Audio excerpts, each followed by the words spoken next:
We interrupt this program to bring you an important Wayfair message. Wayfair's got style tips for every home. This is Nicole Byer, helping you make those rooms flyer. Today's style tip: when it comes to making a statement, treat bold patterns like neutrals. Go wild! Like an untamed animal print area rug under a rustic farmhouse table from Wayfair.com. Ooh, fierce! This has been your Wayfair style tip to keep those interiors superior. Wayfair, every style, every home. With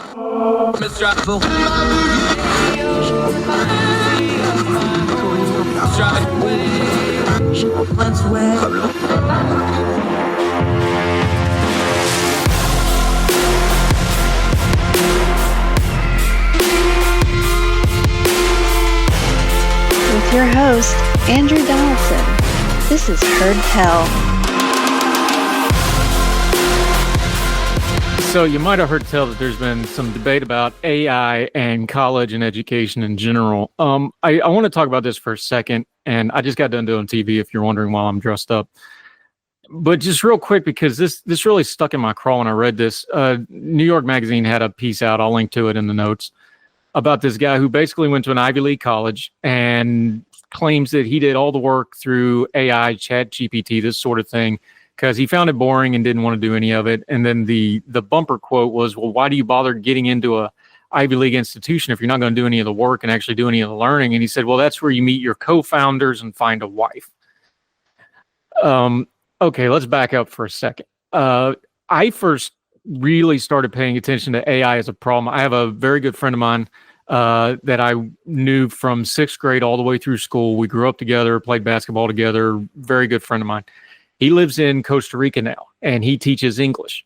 And a couple of years ago, when we first started getting these AI bots and these sorts of things, he was the one that told me, because he teaches English down there, he's like, hey, all my kids down here are trying to cheat using AI on their English stuff, and I can pick it out because, you know, native English speaker, they're not. They don't know how to edit it to make it sound right.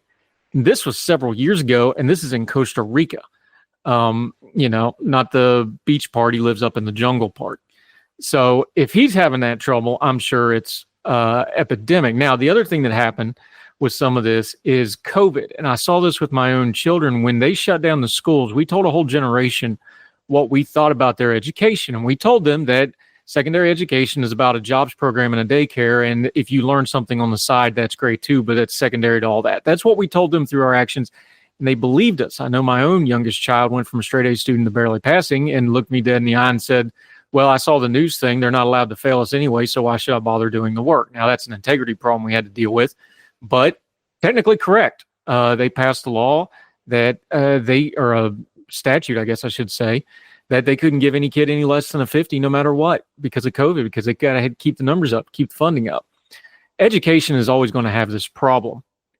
But I wanted to give you my perspective on the AI thing a little bit, because I'm an AI skeptic, and I don't mean that I don't understand that AI is an important thing. I think the way the media covers it and the people that are trying to get money overblow it. Remember, what we're calling AI right now is still essentially a souped up search engine. It's not thinking for itself. It's not creating anything. So if you consider that most of AI is just a regurgitating of something better that went into it, and it regurgitates out a less superior product, now you start putting it in the proper framework, especially when it comes to things like academics and studying. And just so you know, my bias is I've been in college, taking college courses for over 20 years, because when I originally went to college, I was immature, stupid, and got either flunked out, failed out, or they called dad and told him not to let me bring you back, depending on which version of the story you want to believe. And I went and got a job at Walmart, and I was working at Walmart, and I started taking classes at the local community college. And at the community college, I learned how to enjoy learning again, and that I wanted to learn. And I've been taking college classes ever since, whether it was while I was active duty, working on a transportation stuff, which was my core competency. Later on, I've studied theology academically for almost 20 years just because I enjoy it. And this past week, I enrolled in community college again because I'm going to take a culinary program because, you know, Twitter Supper Club, you know, I'm a big foodie. I like to cook. I have some GI Bill left. I'm like, you know what? Why am I studying this other stuff? I want to do something fun. Let's do something a little more left brain, a little more creative. My family's like, you need to go do something fun. You're too uptight. So I was like, all right. So I signed up for culinary school. at the community college. My youngest daughter goes there half the day, even though she's a high school junior. My other child's taking a course there right now. I was like, you know what? I'm there 3-4 days a week anyway. Why don't I take some classes? I will not be using AI. I'm not trying to find a co-founder, whatever that is. And I sure don't need a wife out of it. I just want to learn. And the way you learn is to study. And you have to take the classes. And one of the funny things about this is, and I was showing my kids and laughing about it a little bit, I have so much transfer credit because it's culinary and because it's going to be an associate's degree in culinary studies. I have to take normal entry-level college classes. And because it's only a 69, 70-hour program, you can only have, I think it's 20% of your degree transfer in. I'm going to have to take some remedial classes that I've already taken before. So I'm going to have to, they brought over my English and my basic math and speech and things like that. But I'm going to have to take out humanities. I'm going to have to take an advanced speech. I'm going to have to take a couple of them introductory classes. And you know what? I'm going to have fun with it. I'm going to go. I'm going to enjoy. I'm going to take notes, because last time I did it 20, 25 years ago, it's a lot different now. And, I'll be 45 when classes start here in the May. This will be a learning experience. One of the things with this AI stuff, and why that guy in the New York Magazine thing got my goat a little bit, he completely missed the point. He's just seeing what he thinks he's going to get out of education. And this is a broader problem in education, especially post-secondary education, higher learning, however you want to call it. This is a huge problem right now because we've taught a couple generations of students that you go to college to get a career and an upscale into your life. You're up-leveling your life by getting a college degree, and if you don't do that, you're not going to have a life. Now, that's wrong on a lot of levels. I'm telling you, the trades are hiring people at excessive salaries right now if you just promise to work for them for a while.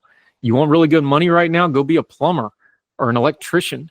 They're making gobloads of money because they can't get or keep people. I know I had the plumber out to the house a while back, and I was joking with him. He was 26, 27 years old, had just bought his second house because he had sold his first house. He was telling me, he's like, yeah, I'm starting guys with ridiculously high salaries if they just promise to stay 6 months. Like, there's jobs out there in the trades if you want them. You don't have to go to college. You can do content creation. What I'm doing does not require a degree. There are lots of people do, but the fact that I'm a community college guy by trade, when I go and pitch stuff, I have a different point of view because I didn't go through the normal pipeline that a pundit or talking head has. I went to community college. I went to the military. I did my schooling online. I have a lot of life experience. I worked in the civilian world.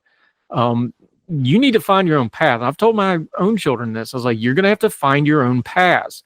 And they're not all going to be just go to college between the ages of 18 to 22, and then somebody's going to hand you a degree. That's not how this works. But that guy thinks that's how that works. Well, you just go to school because you're going to get this out of it. The problem is, in reality, and in education, and maybe I'm biased because I grew up with 2 professional educators in my home with my parents, it's actually the stuff you don't plan on learning in college or taking classes or taking a vocational course or just taking a certificate course. It's the things when you go to a place like a community college or even a 4-year university or college. The stuff you didn't expect to learn turns out to be what's the most important in your life going forward that you take from it. I remember taking a music appreciation course at that community college while I was working at Walmart. I did not expect to get anything out of that class, didn't really want to do it, but I didn't want to do any of the other humanities I had to take, so I took music appreciation. You know what? Turned out to be one of my favorite classes. I got to talk about, you didn't have to perform music, you had to talk about music. And I just started writing essays about music, and I had to write papers about music. And it was just fun. I would have never assumed that. There's been other courses over the years that I took that I thought I would hate, and I ended up loving them. And I've told my kids, I was like, you need to take some of these just liberal arts classes because you never know what's going to hit that button in your brain, and you may find a lifelong passion. The idea that from 18 to 22, you're going to figure out what you're going to do for the next 50 years is pretty outdated, antiquated, and frankly, foolish. Now, not everybody's going to be me. I'm on career 6/C, plan D1, column 4. I never planned on talking to you like this or being a published writer. I never planned on being on TV and radio or having a podcast or any of this stuff. I'm currently looking at doing a really big policy project. The idea that the policy people want my opinion on anything blows my mind. cracked me up when I was doing mentoring with young voices. You got these Ivy League graduates, and here I am telling you when I got thrown out of college before Thanksgiving my freshman year. Life's funny, but you have to give yourself a wide range of options to find those paths. And I think when you go to college and you think you're just going to get X out of it, co-founder and wife, career, money, whatever your goal is, if you skip the journey just to get to the destination using AI or any other shortcut, the destination isn't going to be nearly as fulfilling because you probably missed out on a lot of the stuff you needed to know. Now, that doesn't mean there ain't classes that you can schlub it a little bit on. And there's some of the kookiest people you will ever meet are college professors because they're folks that can't function in the real world. That's just the truth. You're going to end up dealing with some oddballs. But that's also a, marketable skill set because guess what? In the job world, you're going to meet oddballs. You're going to meet kooky people. You're going to have bosses you can't do anything about, and you're going to have to learn how to deal with them and give them what they want so you can still get your paycheck. Something else I tell my kids is like, those teachers are driving you nuts. This is a life skill time. You need to learn how to deal with them. Get what you need. Get out of there. You don't have to see them next year. You're going to have bosses, and you're going to have people you work with that you can't do anything about. And dealing with bad professors is probably a life skill you might need. Go to school or go to higher education or go to community college or get a certificate or take an online course or whatever the case may be. I've done all that. But understand the learning is the point, because if you predetermine what you're going to learn or you let AI do it for you, you're just letting somebody else's regurgitation tell you what your whole meal of life is going to be. You wouldn't do that in a restaurant. You wouldn't do that in your dinner table. Don't do that with your education. It doesn't matter if you're 14, 40, or 84. There's still things to learn. One thing I've been doing a little work on is senior citizens, people that are retiring younger. There's numbers now. They're starting to go back to college and learn things because they just want to learn stuff. Learning should be a lifelong thing. It shouldn't be something that you just slam into ChatGPT and get your certificate. Now, I can't do anything if you have a lack of integrity and want to do that, and plenty of people do it, I know. But I'm telling you, you're going to be a lesser human being for it, and not just because of the morality of it. You'll be lesser because you'll know less, because you won't learn how to learn anything in the future. The only thing you learn cheating with ChatGPT is how to cheat. And when the technology changes, you're not going to know how to cheat anymore. Then what are you going to do? Just learn it the first time. Thus ends the lesson.